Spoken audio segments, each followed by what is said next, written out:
10 mga katanungan ng mga OFW tungkol sa OFW Pass. Paulit-ulit ko na rin ito guys, nababasa sa comment section, pero hindi ko kasi kayo kaya i-reply isa-isa dahil sobrang dami nyo. Kaya sasagutin ko na lang sa pamamagitan ng video na ito. Number 1. Bakit daw hanggang ngayon ay hindi pa rin makapag-login sa DMW mobile app? O kaya naman ay hindi makareceive ng OTP? Ang sagot guys, nagsagawa pa lang ang DMW ng pilot testing sa mga bansang napakaraming OFW, kagaya ng TSA, UAE, Singapore at Hong Kong, at iba pang mga bansa.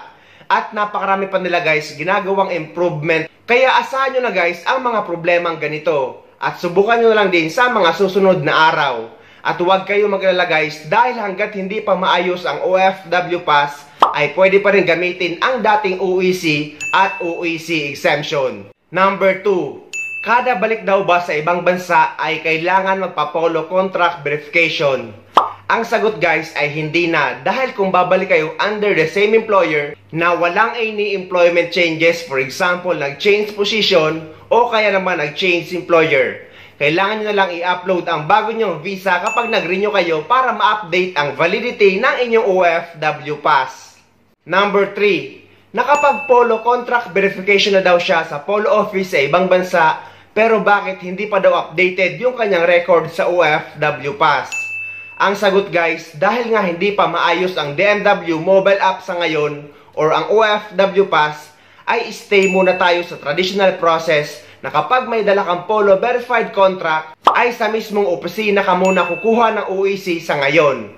Dahil guys, kapag naging okay naman na ang OFW Pass or ang DMW mobile app, pati yung contract verification ay magiging online na rin. Kaya lang ngayon guys ay marami pa talaga problema ang app, kaya mananatili muna tayo sa dating proseso sa pagkuha ng OEC. Number 4. Malapit na daw ang uwi nila sa Pilipinas pero wala pa silang nakukuha ang OFW Pass. Makakauwi pa din daw ba? Ang sagot guys ay yes, makakauwi kayo sa Pilipinas kahit wala pa kayong nakukuha ang OFW Pass. Dahil kapag naging okay naman na ang DMW mobile app, hahanapin ang OFW Pass pabalik sa ibang bansa, hindi pa uwi sa Pilipinas. At sa mga OFW naman guys na hindi pa rin nakakakuha ng OFW Pass ngayon, na pabalik na sa ibang bansa, ay huwag kayo mag-alala dahil pwede nyo pa rin gamitin ang dating OEC at ang inyong OEC exemption.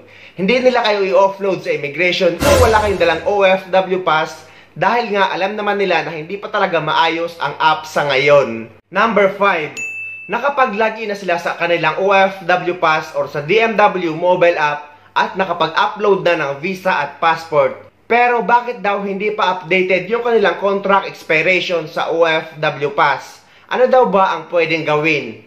Ang sagot guys, sabi naman sa video ng DMW na kapag na-upload nyo na ang visa at passport nyo, ay dapat magiging active na ang OFW Pass nyo. Pero kapag hindi pa rin guys, ay itry nyo mag-acquire ng OEC exemption, dahil kapag nag-acquire kayo ng OEC exemption ay automatic ding ma-update ang inyong OFW Pass record. Pero pag wala pa rin guys, ay pwede naman kayo dumaan sa POA desk na matatagpuan nyo sa loob ng NAIA. Bukas sila 24/7. At huwag kayo mag-alala guys, gaya nga ng sabi ko, kahit hindi kayo makakuha ng OFW Pass at hanggang hindi pa ito maayos, ay pwede pa rin gamitin ang traditional OEC or ang OEC exemption. Number 6. May nakatatak daw na visa sa kanyang passport at ina-upload niya ito sa DMW mobile app. Pero bakit daw hindi tinatanggap? Dahil hinahanapan ng back-to-back. Ang sagot guys, sabi naman ng taga-DMW ay pwede nyong i-upload ang residence ID nyo sa ibang bansa. Dahil karamihan sa mga bansa ngayon ay nasa residence ID na ang visa. Kagaya dito sa United Arab Emirates, ang visa namin ay ang aming Emirates ID na or ang residence ID namin dito. Number 7. Pilipinas lang ba na number ang tinatanggap para makapag-register sa DMW mobile app? Sa ngayon guys, yan ang ginagawang mga improvement ng DMW para magamit yung number nyo sa ibang bansa para makapag-register at makatanggap ng OTP. Dahil may mga OFW na din dito sa United Arab Emirates na nagamit na nila ang kanilang UAE number para makapag-register sa DMW mobile app at makakuha ng OFW Pass. Pero hindi pa rin lahat guys, kaya maghintay-hintay lang kayo dahil soon magiging okay din yan. Number 8. Pwede daw ba kumuha ng OFW Pass kahit hindi pa naman uuwi sa Pilipinas? Ang sagot guys ay wala naman ding problema yun kung gusto nyong itry para ma-practice nyo na kung paano kumuha ng OFW Pass. Para kapag umuwi kayo ay hindi na kayo mahirapan. Dahil ang validity naman ng OFW Pass is kasing validity ng inyong kontrata. At kung babalik kayo sa parehong employer at kapag nag-renew kayo, ay i-upload nyo lang ang inyong visa para ma-update ang validity ng inyong OFW Pass. Number 9. May OFW Pass na daw siya at okay naman daw lahat ng information at yung contract expiration. Pwede na daw ba ito gamitin at ipakita sa immigration kapag babalik na sa ibang bansa? In that case guys, ang maisasuggest ko ay dapat dumaan muna kayo sa POA desk na matatagpuan nyo sa loob ng NAIA.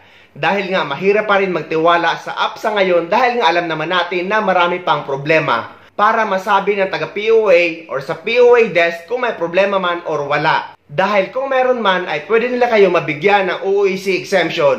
Mas maigi ng sigurado. Number 10. Paano daw ba kung nakalimutan na niya ang kanyang email address at password sa PAPSBAM para sana magamit sa kanyang OFW Pass or pag-login sa DMW mobile app? Ano daw ba ang dapat gawin? Ang pwede nyo gawin guys ay una, pwede kayo mag-submit ng ticket sa PAPSBAM website. Pero kapag hindi nila ito naayos online ay pwede kayo magsadya sa pinakamalapit na POA office sa inyo. O kaya naman ay pwede kayo dumaan sa POA desk na matatagpuan nyo sa loob ng NAIA. Bukas sila 24/7. So ayun guys, sana may nakuha kayong idea at sana nakatulong ang video na ito sa inyo.